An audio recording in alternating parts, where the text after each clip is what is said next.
Well, wow. The two previous speakers have just totally demolished my presentation.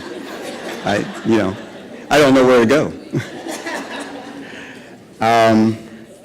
What did you say, Dr. Stewart? You don't believe that? Well, a couple things. I'm not really into talking fast. I'm more into stories because I think stories are very important. Stories, the human mind, not the black mind, not the white mind, the human mind is a story-making machine. That story-making machine, if you don't control it, will destroy you. I see so many stories out there, so many. As I see my patients, as I talk to my patients, as people call in to my radio show and ask questions, I see so many stories. So I start out with, this is just a little quote by a gentleman who's kind of well known to, I'm sure, Dr. Haushalter. I'm going to get it right. Dr. Haushalter and Yvonne Matlock are very familiar with Dr. Virchow. And he says that medicine is a social science and politics is nothing else but medicine on a large scale. He's considered the father of public health and also the father of pathology. He's a very fine, very, very smart German doctor back in the early 1800s. Y'all read that?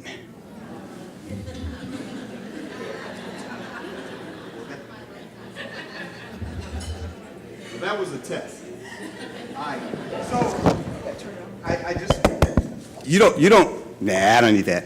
So the take-home message, and the take-home message is that yet another incidence of health disparity. The latest report, I don't know if any of you have read, from the CDC, they were looking at the incidence of Alzheimer's disease increasing, and it's increased, surprise, surprise, about 50% in the white population. It has increased 99% in the black population. It has increased 120% in the Latino population. It has increased 150% in the Asian population. What is a common variable in those populations? As you go up the number, you go up the size. That's the impact of obesity. A little scary, huh? Raise your hand if you're a 5%er. You know what a 5%er is? Only 5% of Americans get the CDC's recommended amount of activity each week. Raise your hand if you get the recommended, it's 150 minutes of vigorous activity.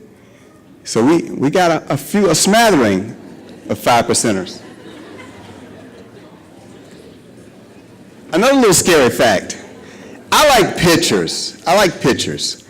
And this is a graphic recently put together by some colleagues of mine. And it's information that we've known for forever. This looks at the impact of just living in a segregated, all-black community on your blood pressure. You see that? And basically, it's hard to read on this, the way it's projected up here, but there's an increase in your blood pressure just living in a all-black community of about 20 millimeters of mercury. That's a lot.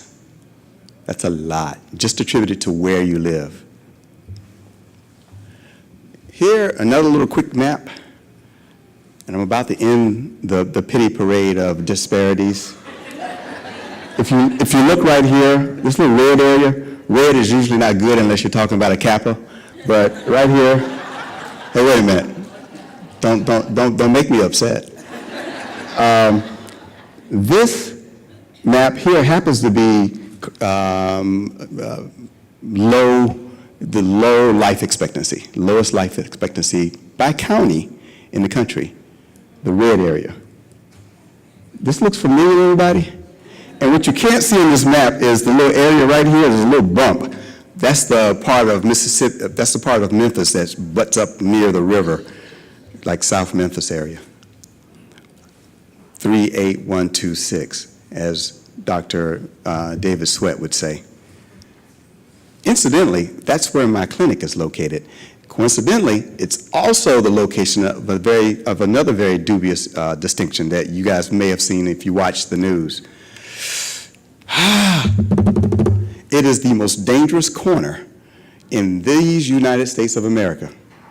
And I ride my bicycle there every day, and I ride home at night on my bicycle. I look fine, I feel fine, but I mean, they tell me it's the most dangerous corner in all of America. I do not believe that's a coincidence, though. Low life expectancy, high violence. The previous speaker did a great job of talking about history. I love history also. And we in Memphis, especially in the Memphis black community, we really beat up on ourselves, but it's not been so long since we've been really more or less considered equal partners in this community. So I love this statue. This is a close-up of a statue commemorating, celebrating, memorializing what Tom Lee did. Just a wonderful thing. And the thing that really catches my attention, a very worthy Negro. Now, you know, it's the ultimate compliment sandwich. Enough said. And by the way, that was supposed to be I did this at 4 o'clock in the morning. I had the devil of a time figuring out what to leave out. But anyway, the bottom of the sign says that it was commemorated in 1954. Now bear in mind, the significance of that is that my father would have been 16 then. He's still alive. So he still remembers people thinking that way about him and his entire. In fact, he's still pissed off that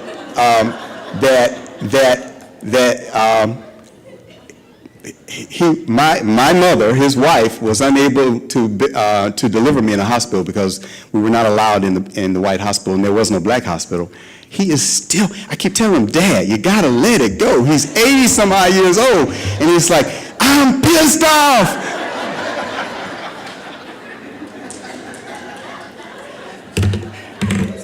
Anger is a losing strategy, so is distrust. If you don't believe me, nobody distrusts more than black folks. Nobody trusts more than white folks. And you laugh because we laugh about that. Oh, here comes this idiot. He doesn't even know what's going on. He's so clueless. But guess what? Go to the white community and guess what you see? Trust is actually a currency. It's actually the foundation of money. It's actually what money really is. So without any trust, you have no money. We have no trust. We ride our bicycles. Yvonne, I'm sitting next to Yvonne Madlock at one of these yet another health disparities conference somewhere, and I whispered in her ear, do you ride a bicycle into the traffic or, with the traffic? She rolls her head around. My mom ain't raised no fool. I ride it into the traffic. Black people ride into the traffic. White people ride with the traffic. Black people get hit more often.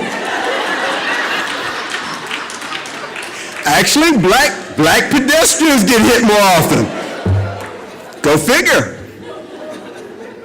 So just to give you guys a little bit about me, because I want to move on to something a little more hopeful, and I hope that I can do this without making everybody sad. But in June the 26th, 1981, I looked in the mirror and I said to myself, damn, this is not who I want to be. Damn, this is not what I want to do. Damn, I'm getting old. So I quit everything that I was doing. I gave up. I just abandoned my apartment to my best friends. So I became temporarily homeless. No, don't feel sorry for me. Steve Jobs was homeless too when he was young. No, I'm serious. Read the biography. He was homeless. He was also a badass and a juvenile delinquent. He got suspended. not a small measure, because from my understanding, if you've been ever suspended from school, if you've missed more than a week of school, if you are not able to read at the third grade level, the county has a jail bed waiting for you on reservation. So the difference, all right?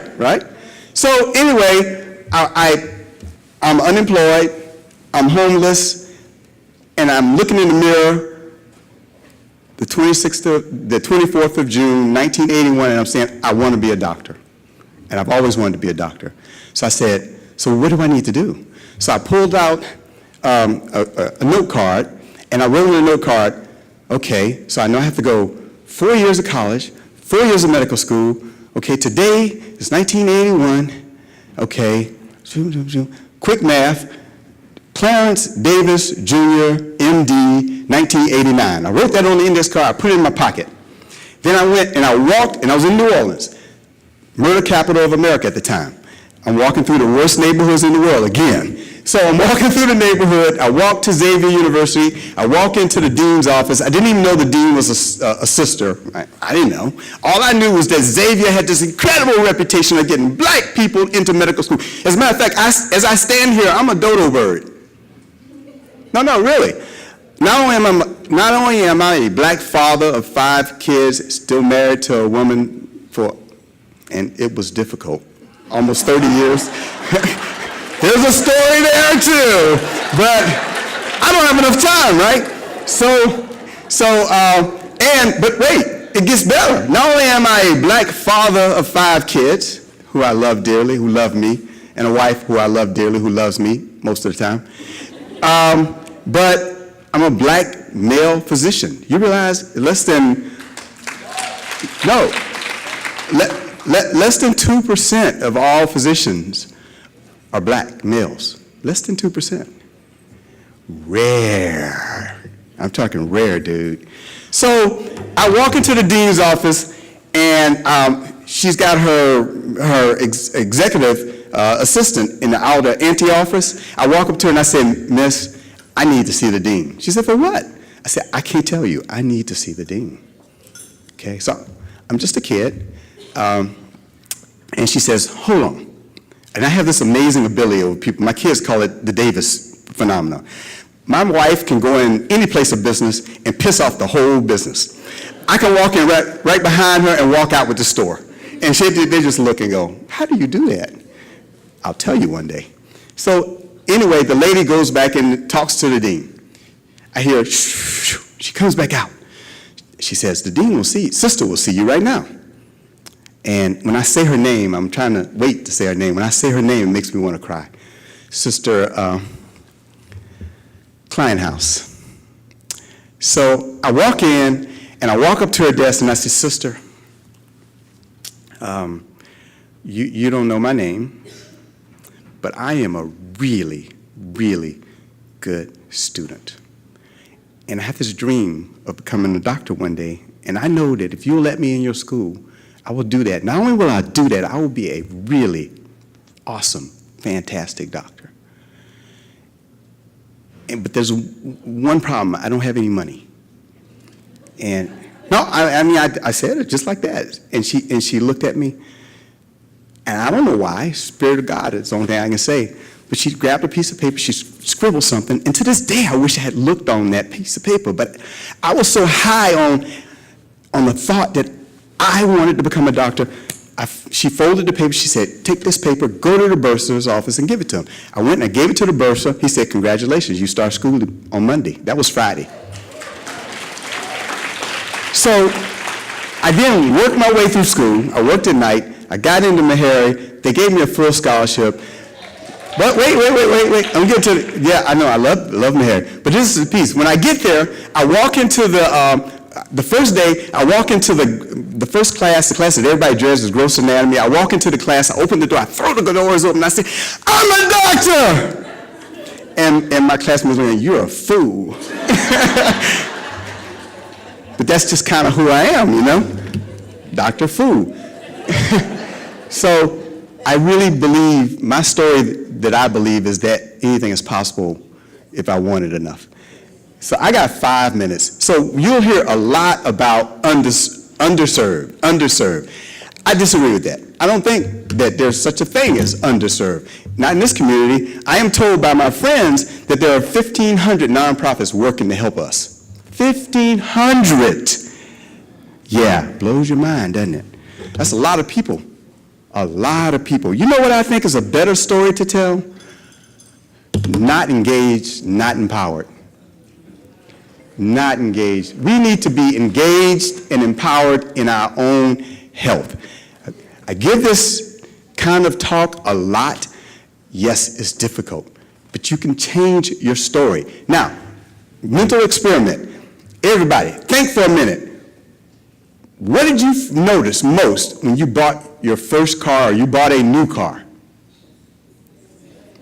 Smell. What else?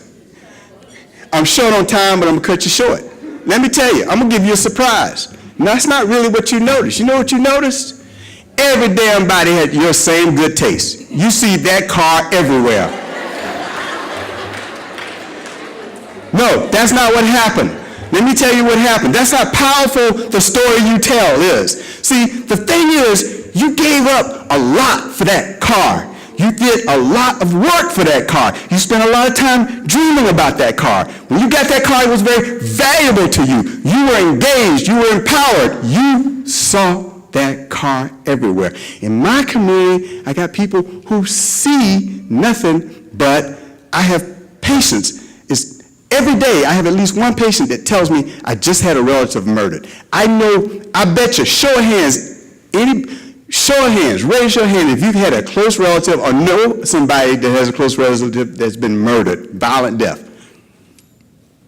I mean, that's like bizarre. It has become a norm. That's not normal.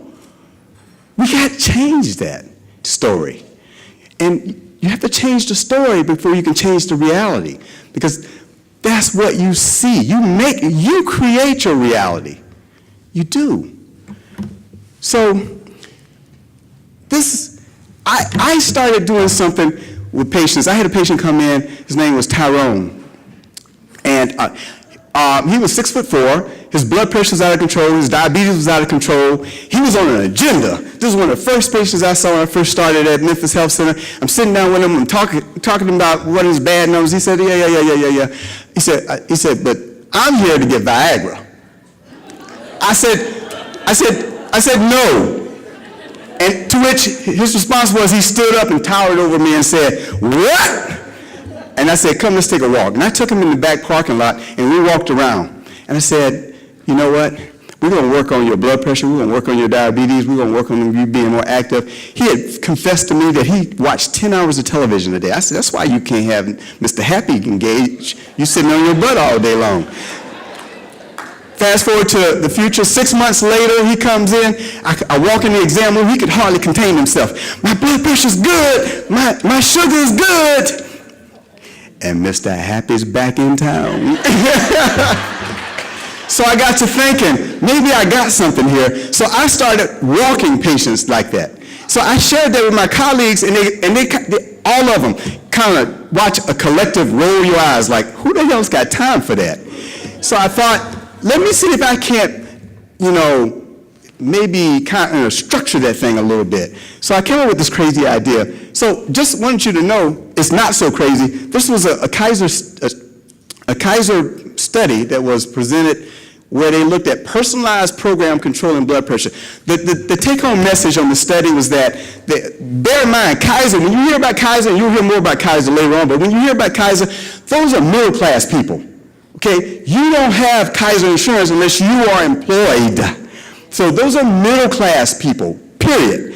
And yet there was a disparity in the blood pressure control even between the black folks who are employed, middle-class folks, and the white folks who are employed, middle-class folks. And so what they thought they wanted to do is they did a study where they said, okay, let's do usual care, and let's do usual care plus a little personalized TLC. And then they looked at these people's, they looked at their urine to see if they changed their diet. Because you can test your urine to see if you're eating a high-salt diet or a low-salt diet. Well, it turns out that they did not change their diet, but despite not changing their diet, the people in the high-touch group, their blood pressure significantly dropped. Now, bear in mind, even more impactful, at Kaiser, their blood pressure control rate for the white people in that plan, in that organization, is 85, 86%. For the black people, it's 80%. Put that in context, the average clinic around the country with commercial people, not your federally qualified healthcare center like where I work, it's 60%.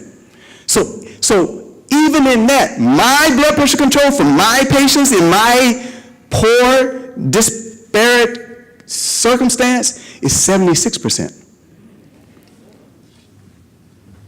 So what I did is I came with a little program called Walk with the Doctor, and amazingly, 20 people, not 20 people signed up, 20 people showed up for the first class last week and spent 2 hours listening to me talk like this. Now, you say that's not many people. There's a metric in the business world that says that each customer, each person actually represents 250 people. So 20 times that. You see where I'm going? You see where I need your help? And that's the syllabus, just the beginning of it. It's a 12-month course, so they're going to get 24 hours of me talking to them. It's one of my favorite little quotes from Muhammad Ali. You know, the real work begins before the show. And I put this up here because this is my daughter. She's a professional ballet dancer. And you can't see there, thank you, I am proud papa. I will clap for myself. But so here's the thing here is that what you can't see is she's up on one toe here. This leg is completely all the way up. She's smiling, and they're taking this picture. And this is actually during a show where she has been dancing her butt off, okay? And the thing I love about ballet and about my children involvement in this, so ballet is the epitome of life. You work hard with little evidence of gain day in, day out for years. She's been dancing since she was 2 years old, okay? And at the end of the day, you can actually make your body, make your mind capable of doing things that are impossible for a regular human being. And you know what? Even as you do the impossible, it's fleeting. It's done and it's gone. And you can't even do it for very long. And still they do it. And you don't even get paid very much money. Although she is a professional ballet dancer for Ballet Memphis right now. But you don't even get paid very much money. So it gives me real hope that there's a future for us if we change the story. So the story I told myself when I was working myself to death, going to school at Xavier at night, I worked as a night watchman at a department store, the equivalent of a Macy's. It was a little, you guys remember the little regional department stores back in the day, like you had Castronaut, Dillard's used to be a little regional. Well, this one was called Maison Blanche, the White House. And it's now a Ritz-Carlton on Canal Street and Bourbon. And I was a night watchman. I'd be walking in there at night, and sometimes I had to walk the whole building. And I'd walk through the restaurant section, which bordered on Bourbon Street, and I would see some of my classmates rolling down Bourbon Street going, whee! They're drunk, they're having fun, and I'm walking in there. And you know what I told myself? This is the story I told myself. And I shared this with the students that I did some talk about on career day about their careers at Ida B. Wells Elementary School. I talked to 4 classes, the 4th grade, 5th grade, 6th grade, 7th grade, and 8th grade. And what I said is, what I did was, I would pull that card out anytime I had any despair. I'd pull that card out and look at it and say, I'm getting closer. And I also told myself, I said this, and y'all are gonna have to get a kick out of this. I told myself, I'm a secret agent from a foreign country. In my country, I'm a very important, powerful, well-trained, deadly assassin. I'm here to learn these people's ways and become accepted by them. No, really, I did. And it worked. It kept me happy. I was thrilled about doing what I was doing. And it helped me to walk into Meharry one day and say, I'm a doctor. But what I really want is I want everybody in here to go out into our community and say, we are the healthiest city in Tennessee. And we can do that. You know how we can do that? You know how we can do that? All we need to do is enlist the federally qualified healthcare centers, not just mine, all of them here. There are 270,000, 78,000 TennCare people walking around in our community with a TennCare card, with Medicaid. 278,000 that have insurance. Those that don't have commercial or TennCare, you can go with your family member or without your family member that has an insurance card to any one of these federally qualified healthcare centers and get your care that you need. So if we did, and then I partner with the American Heart Association, they want to get everybody in to find out their numbers about their blood pressure. Partnering with the 3 MCOs, what you guys don't know about healthcare insurance companies is all of them have a problem. And the problem is 60% of the people that have their card have never darkened a doctor's office at any given day. Never darkened the doctor's office any given year. So what if we got all those people to come see the doctor and get their blood pressure checked? What if we did that and we touched all these people? And what if we screened everybody in our community for HIV? And then the last thing I would say is that if we screen everybody for HIV, I can treat you, we can treat you in this community for HIV, whether you have insurance or not. It does not matter. It will cost you nothing. And here is even more important. There's an International AIDS Association initiative that we are taking on, I'm taking on, you are taking on. It's called 90-90-90. And the 90-90-90 says that if 90% of the people in any geographic area know their status, have been tested for HIV, and 90% of those people that are positive are pulled into care, and 90% of those people that are pulled into care have their viral load completely suppressed, then if you do that by 2020, then by 2035, there'll be no more HIV.